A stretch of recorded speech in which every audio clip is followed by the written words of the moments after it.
Virex 9 was burning. The sky was full of smoke and fire. Explosions rocked the ground every few seconds. Alien bodies and human soldiers lay scattered across the red sand. The battlefield had no mercy, no kindness, and no honor. Lieutenant Riven of the Zisara warrior race stood tall in the middle of the chaos. Her skin was dark green with shining scales, her armor cracked and stained with blood. She held a heavy plasma spear in her right hand, and her left arm was bleeding. But she didn't stop, she didn't run. She fought with all her strength. Around her, her squad screamed orders and curses. They were losing the battle. The human forces had dropped firebombs from above, and then came in with tanks. Even the strongest Zikara warriors could not stand long against such power, and yet Riven refused to fall. Keep pushing, she roared, her voice loud over the screams and gunfire. Fight until the last breath. But then, everything changed. A humming sound pierced the air, high and sharp. Before she could move, a stealth drone exploded right behind her. The blast was brutal. Her body flew into the air, armor shattered. When she hit the ground, she felt nothing from the waist down then. Pain, searing, burning pain. Riven tried to move, but her legs, they were gone, torn off by the blast.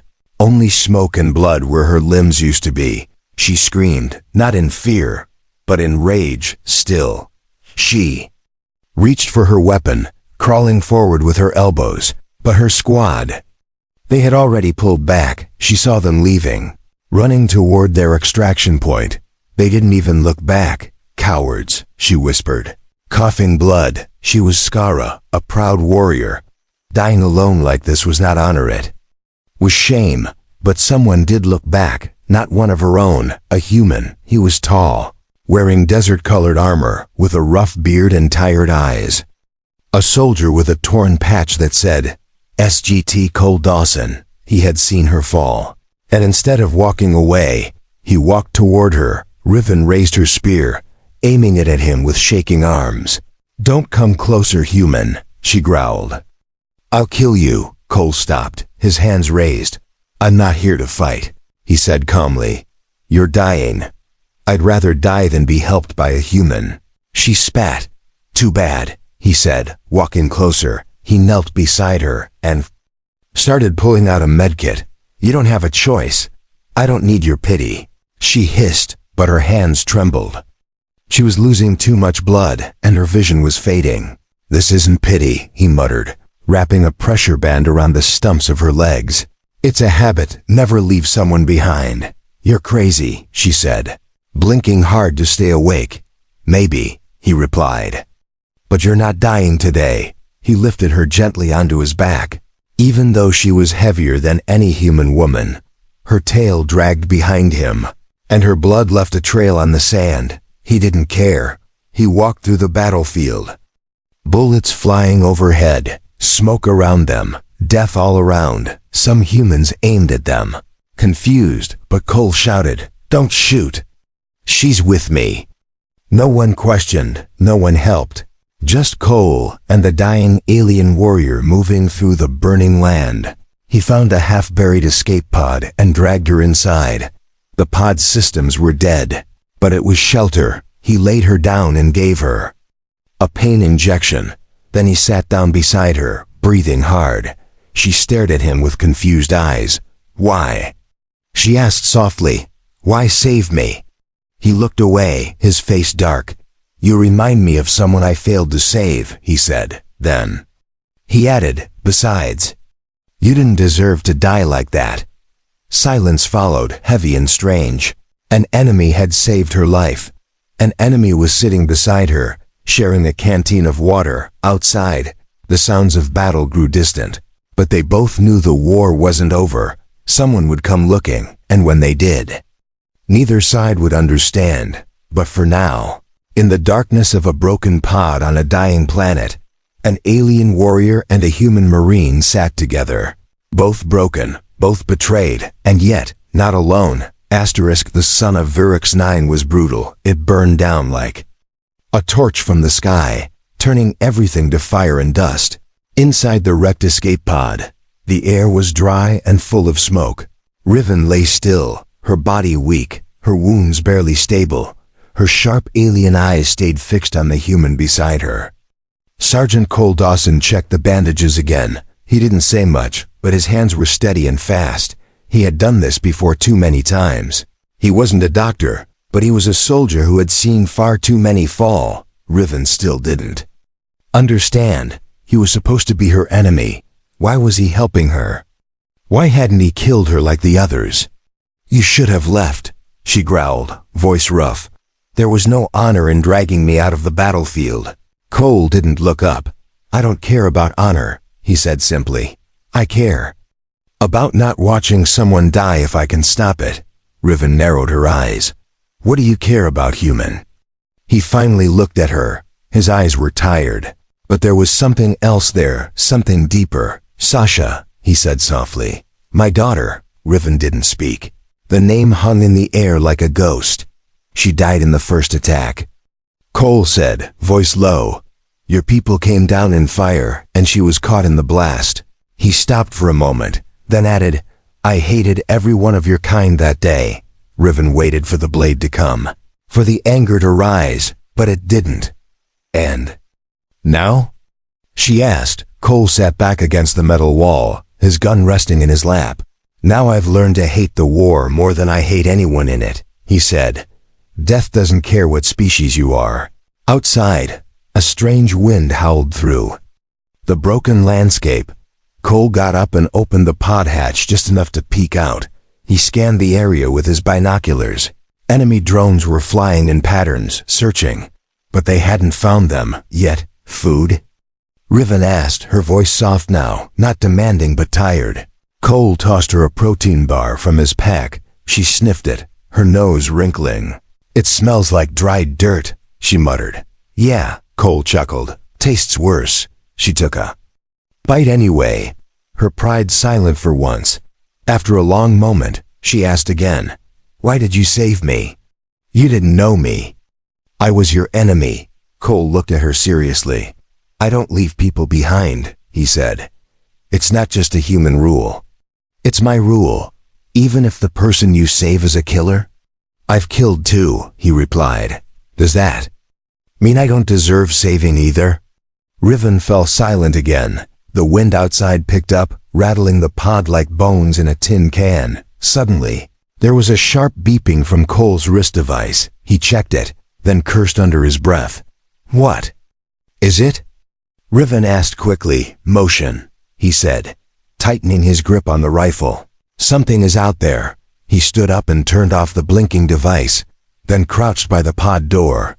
Riven watched him move quiet, focused, ready to kill if needed. He wasn't just a soldier. He was a survivor, but he wasn't running. He didn't plan to abandon her, even now. "You should go," she said quietly. "You can still make it out if you leave me." He turned to her. "Not happening. You're insane," she muttered. He smiled slightly. "Maybe," he said, "but I'm not heartless." Minutes passed, maybe hours. Neither of them spoke much. Riven's eyes stayed open, her mind drifting between pain and memory. She thought of her training, her first battle, her brother who died in the same war. Cole watched the door, listening for any movement outside, his ears tuned to the wind, the static in the air, the faint hum of drones, then footsteps, slow, dragging footsteps, not human, not Sakara. Cole signaled her to stay silent. She couldn't move anyway. He pointed his rifle through the crack in the hatch. What came into view made his blood run cold. It was a scavenger bot, small, fast, deadly, programmed to search battlefields and finish off anything that still breathed. It scanned the wreckage and stopped right outside the pod. Cole held his breath, his finger on the trigger. If it found them, there would be no warning shot. The bot chirped, scanned again, then turned and rolled away. Cole exhaled slowly. Riven let out a shaky breath. "You're still here," she whispered, almost to herself. He nodded. "And I will be," he said, "until we both make it out. Or not at all." And in that moment, something shifted. Not trust, not yet, but the beginning of something strange, a bond not built by peace, but by survival. For X9 had gone quiet, too quiet, the kind of silence that comes just before death steps close. Inside the half-buried escape pod, time was moving slow. Riven was alive, but only just she couldn't feel her legs, but the pain was still there. Deep in her bones, outside, the red desert swallowed everything sounds. Heat, light, even hope. Cole hadn't slept in nearly 2 days. His eyes were bloodshot, hands shaking, but he kept moving. He cleaned her wounds again, changed the makeshift bandages. She watched him without speaking. She didn't understand this human. He had lost someone in this war, just like she had. He had every reason to leave her behind, but he didn't. He stayed. "You're going to kill yourself if you keep wasting your energy on me," she said dryly. He looked up and smiled faintly. Better to die doing something good than live doing nothing at all. That answer confused her more than anything else. Zagara warriors believed in strength, survival, and honor in death, but this human, he fought for something else, something strange, something human. 2 days passed, then 3, their food was almost gone, and the power cell was running low. The air inside the pod was getting harder to breathe. Cole knew they couldn't stay hidden forever, so he made a choice. He left her alone. "Just for a few hours. I'll be back before sunset," he told her. "I promise." Riven didn't answer, but her eyes followed him as he walked into the storm. The wind outside was picking up, sand flying like needles across the horizon. The moment the pod door shut, she felt something she didn't expect, fear, not of dying, but of being left behind again. She stared at the empty space he had left. The silence inside the pod was now louder than any scream. Cole walked through the wasteland, his rifle slung over one shoulder. He had memorized the nearby terrain-wrecked ships, broken drones, fallen enemies. He scavenged what he could, rations from dead soldiers, batteries from old mechs. He avoided patrols, moved through dust and silence like a ghost. And then he found it, an old Skara drop ship. Half buried in the sand, inside was a damaged power cell, still glowing faintly. He smiled. It might just be enough to buy them another day. But as he turned to leave, he heard something. A sound that made every hair on his neck rise. Click. Click. Hiss. Hunters, not machines, Sura death beasts, used for tracking wounded prey across battlefields. Released when commanders wanted to clean up. They had picked up her blood trail, and now they were circling back to the escape pod. Riven sat in silence, trying to stay alert. The pain in her body had become a dull ache. She tried to stay strong, but her thoughts kept drifting. To her brother, to the war, to Cole. She didn't hear the first growl, but she felt it deep in her chest. Her eyes snapped open, and there it was. Outside the pod, a shadow moving low and fast. She reached for her weapon. Nothing. She had no weapon, no legs, no way to run. Her claws scraped against the pod wall as she dragged herself up. Her breath came fast. She could hear the creature now circling, sniffing. It let out a screech. She screamed. Not in fear, but rage. "Come on then!" She roared, baring her fangs. Cole heard her scream. His heart dropped. He ran faster than he had in years. The power cell clutched in one hand. When he reached the pod, he saw the beast trying to break through.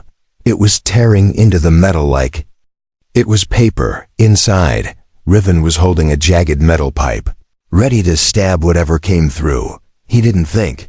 He raised his rifle and fired, once, twice. The third shot hit the beast in the neck. It fell, twitching. Before going still, he rushed inside. Breathing hard, Riven looked up at him, her chest rising and falling fast.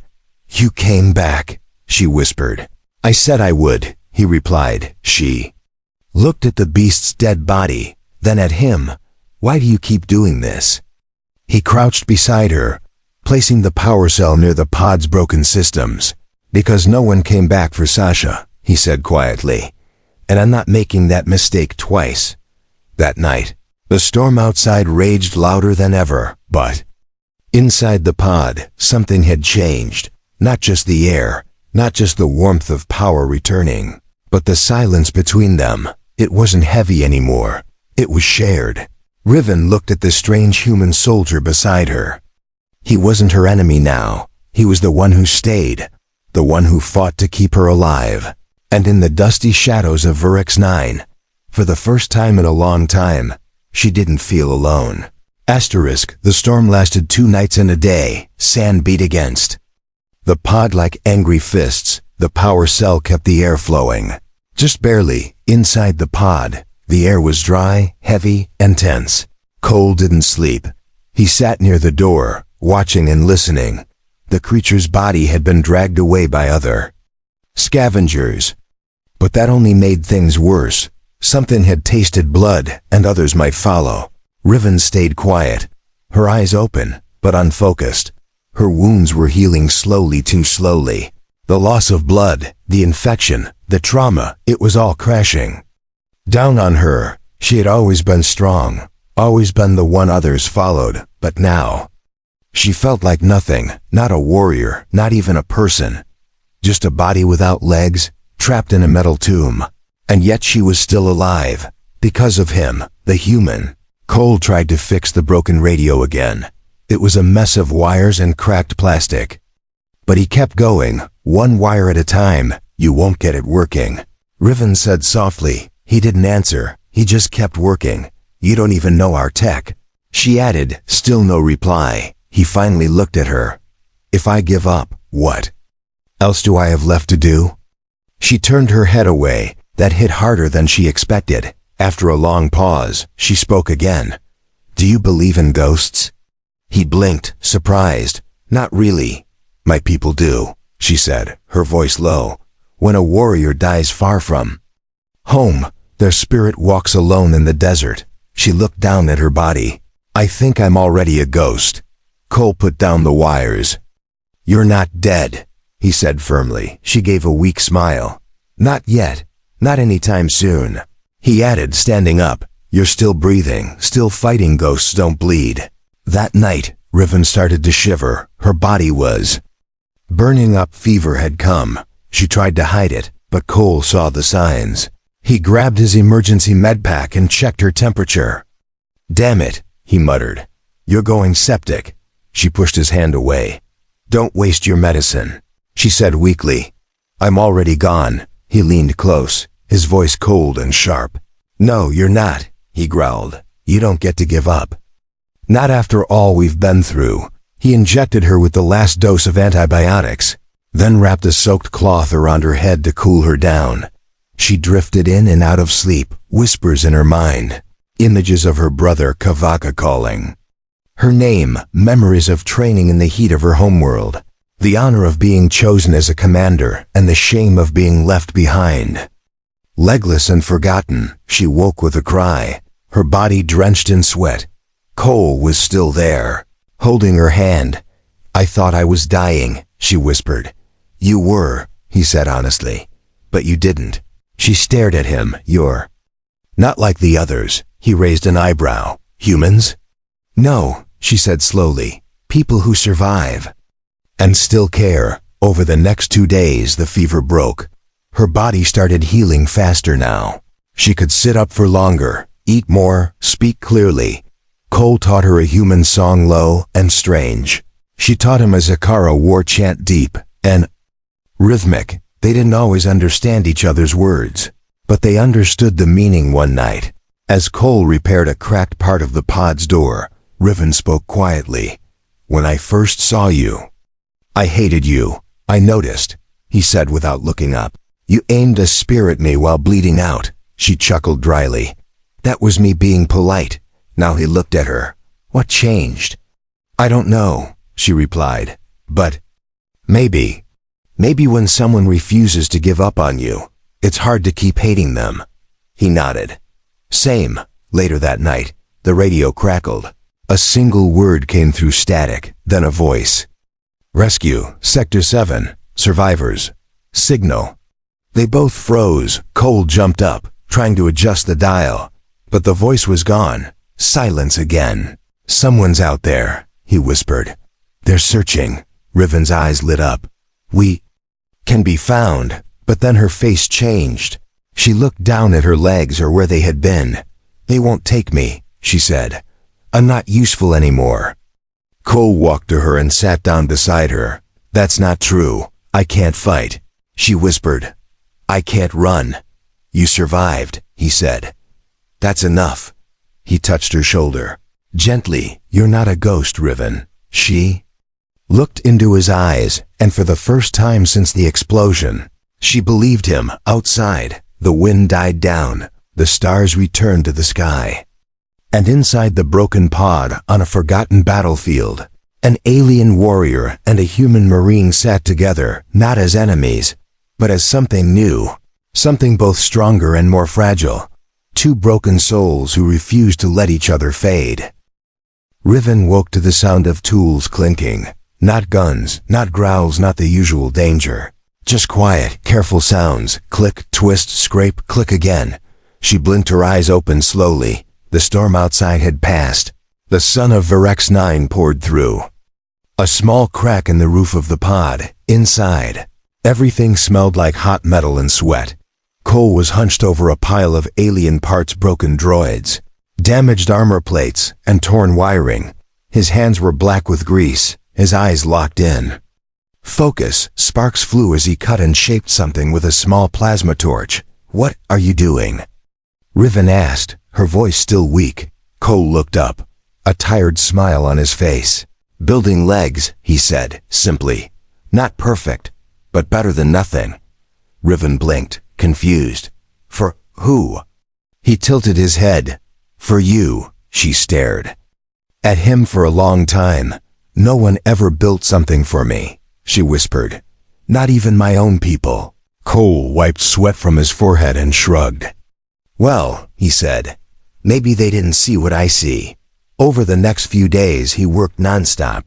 He used parts from 3 broken bots and a damaged Iskara exosuit.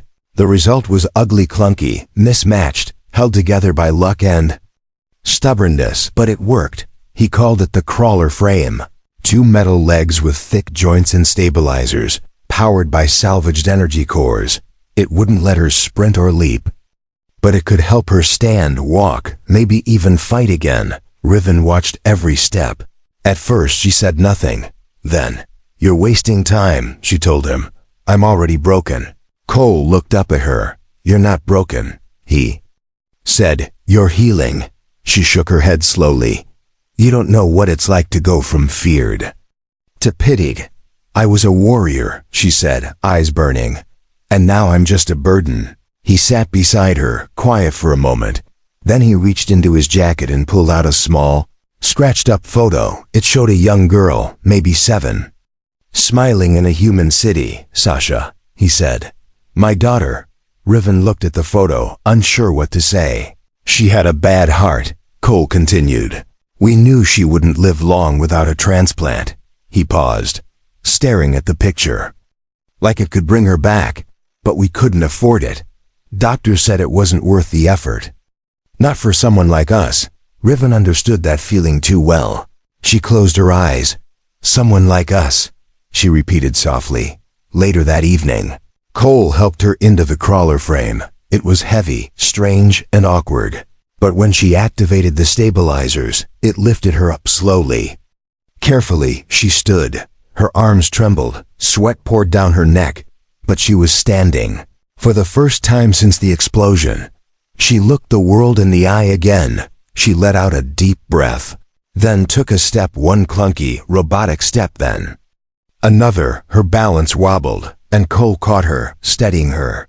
I feel ridiculous, she muttered, her face flushed. You look powerful, he said. Like something reborn. That night, she didn't sleep. Instead, she practiced walking slowly, step by step inside the pod. Each time she stumbled, she got back up. Her pride, her pain, her memories, they were fuel now. Cole watched from the side. He didn't cheer, didn't interrupt. He just made sure she didn't fall too far. When morning came, she looked at him. I want a weapon, she said. He smiled. I thought you'd never ask. Using scrap parts and a damaged Skara blade, they built a custom weapon, a short plasma staff. perfect for close combat. It was heavy, but Riven lifted it like it was part of her. She spun it once, and for the first time in days, she smiled, not out of kindness, but because she felt alive again. Cole raised an eyebrow. "You look like you're planning something dangerous." "I am," she replied. "I'm planning to survive." But far across the sand dunes, something else was moving. An enemy scout drone had picked up faint energy readings from the pod. It sent a signal to a patrol unit. In less than a day, they'd arrive. The pod's walls hummed faintly. Danger was coming. And neither Riven nor Cole knew just how soon they'd have to fight again. But this time, she wouldn't be crawling. She'd be standing, even if it was on metal legs, even if she had to bleed again. Because she wasn't just a wounded warrior anymore. She was steel and scars, metal bones, and a heart that refused to die. Asterisk, the first warning came with a sound soft and low. A quiet ping on Cole's scanner. He froze, staring at the screen. A red dot had appeared. And it wasn't moving. He stepped outside the pod, lifted his binoculars, and scanned the horizon. A black glint, barely visible against the sand.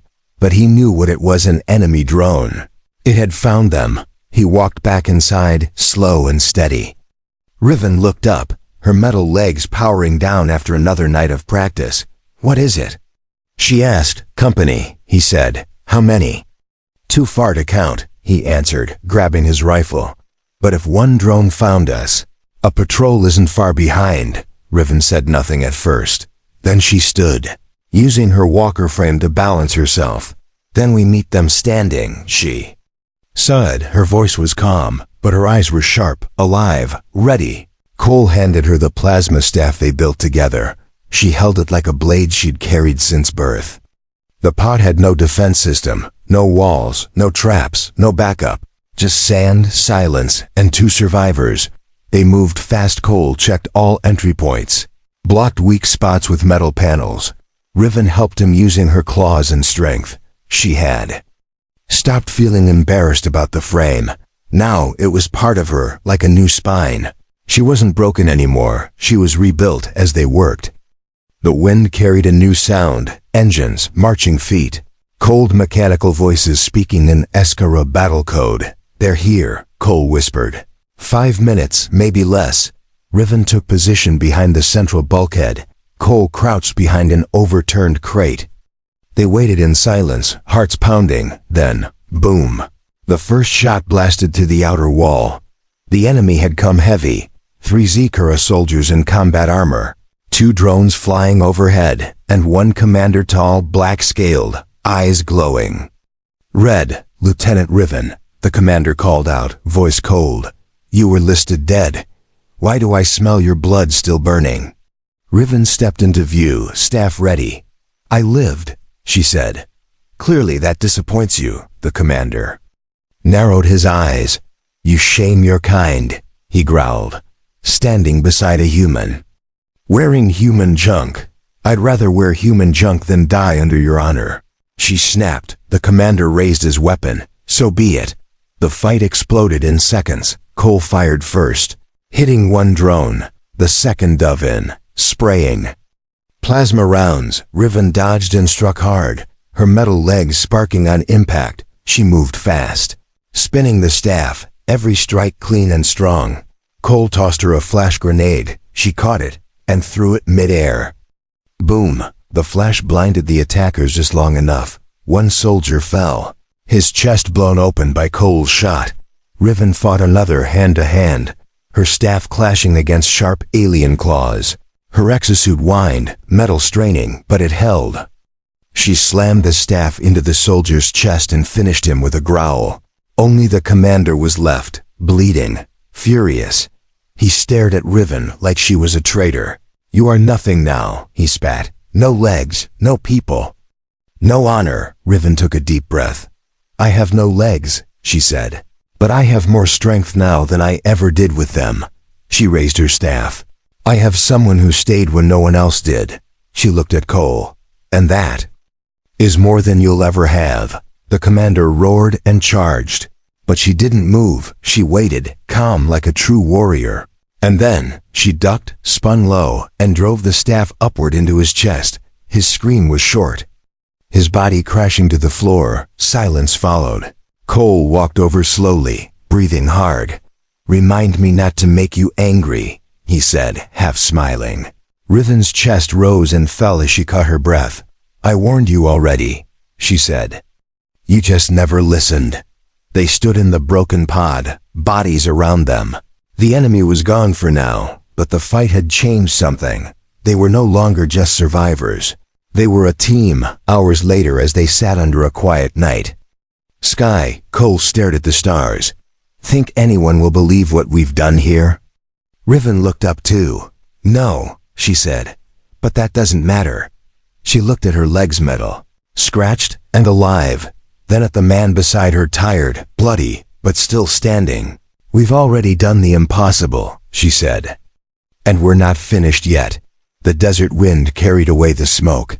The stars watched in silence, and deep beneath that broken sky, a human marine and an alien warrior stood side by side. Not because they had to, but because they chose. Two enemies by war, allies by choice, stronger. Together. The battlefield was silent now. The wind of Virex 9 had covered the bodies in sand, as if the planet wanted to forget the war ever happened. But two figures remained under the sun, a human and an alien, both still breathing, both still standing. Cole sat on a rock, his rifle across his knees. Beside him, Riven stood tall in her exosuit, scratched, burned, and stained, but upright, alive. She looked across the horizon, her face calm. No longer a soldier following orders, now she was something else. Something freer, the becoming soon. Cole said quietly. He had finally fixed the radio last night, and rescue ships were already en route. Probably half the galaxy had picked up the signal. Riven nodded. "I know," she said. "My people." "And yours." They both knew what that meant, not just survival, but judgment, questions, accusations, politics. The war hadn't ended just because they stopped fighting. Cole looked at her. "You don't have to stay," he said. "They'll treat you like a traitor." She didn't answer right away. Instead, she knelt beside a patch of burned earth. There, she placed a small metal tag, a Skara battle ID from one of the enemies she'd killed. "I used to believe dying in battle was the only honor," she whispered. "But now I think living is harder." She looked up at Cole, her eyes steady and more brave. The rescue shuttle landed at dawn. Its engines roared as it kicked up dust and sand. Two teams stepped out, one human, one Zakara, guns ready, orders strict. But they froze when they saw the scene. Cole Dawson, missing Marine, standing with a Zihara warrior. Alive, and not just any warrior. Lieutenant Riven, once reported dead, now half machine. The soldiers didn't know what to do. Enemies weren't supposed to stand side by side. Not like this, not like friends. A human officer stepped forward. "Sergeant, are you all right?" Cole nodded. "Better than I've been in years." The officer's eyes shifted to Riven, and his hand moved toward his gun. Cole stepped between them. "She's with me," he said firmly. "She saved my life. I saved hers. We're even," the Zakara commander snarled. "She is a disgrace. She stood with a human." "She stood," Cole snapped, "when others would have crawled away and left their wounded to die." There was silence. Then, surprisingly, Riven spoke. "I don't expect forgiveness," she said to her own people. "I don't expect welcome." She looked at them all, proud, unafraid. "But I will not apologize for surviving. Not when you left me to die, in the end." The commanders didn't know what to do. They brought them both in separate ships, different routes. But the galaxy had already heard the story.